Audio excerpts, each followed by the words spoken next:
কাবিয়া মারানকে দেখে আমার খুব খারাপ লাগতেছে, কারণ যেভাবে কান্না করছে, আহারে বেচারি, কি কান্নাটাই না করলো কালকে খেলাটাই হাইরে। আসলে নিজের দল হারার পরেও যে একটা মানুষ কিভাবে সান্ত্বনা দিতে পারে ক্রিকেটারদেরকে, মানে এটা কাবিয়া মারান থেকে শিক্ষা নেওয়া উচিত।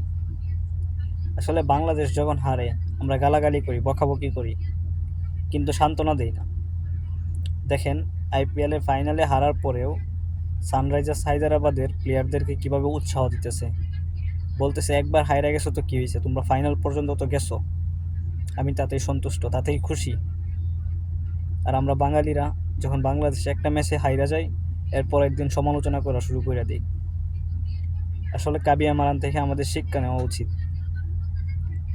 মানে আপনারা দেখতেছেন যে ভিডিওর মাধ্যমে সে কিভাবে সান্ত্বনা দিতেছে, হয়তোবা মনের মধ্যে কষ্ট নিয়েও মুখে হাসি দিয়ে কথা বলতেছে।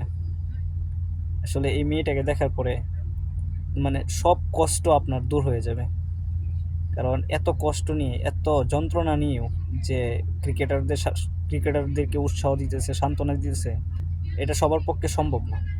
সে প্যাট কামিন্সকে বলতেছে যে তুমি যেটা করছো এটা ক্রিকেটে আর কেউ করতে পারে নাই। Like, এত টাকা দিয়ে কেনার পরেও তার দল হেরে গেছে, তারপরেও সে একটুও বিব্রত বোধ করে নাই, একটুও বিব্রত হয় নাই। সে হাসি মুখে আসছে, এসে ক্রিকেটারদেরকে সান্ত্বনা দিতেছে। আসলে ক্রিকেট যে একটা স্টাইলিস্ট খেলা, ক্রিকেট যে একটা মানে বিনোদনের খেলা, এটা আবারও প্রমাণ করলো।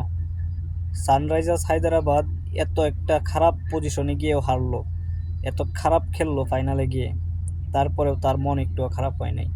হয়তো বা খারাপ লাগছে, স্টেডিয়ামে আমরা দেখছি যে তাকে বারবার ক্যামেরা ধরে দেখাইছে যে মানে সে কান্না করতেছে। তারপরেও রাতে কিন্তু আবার সে ক্যাম্পে আসছে, ক্যাম্পে আসার পরে সে ক্রিকেটারদেরকে সান্ত্বনা দিল যে চিল করো, সমস্যা নাই, কিন্তু আবারও তোমাদেরকে নিয়ে সানরাইজার্স হায়দ্রাবাদ 2025-এ আবারও শুরু করবে নতুন জার্নি।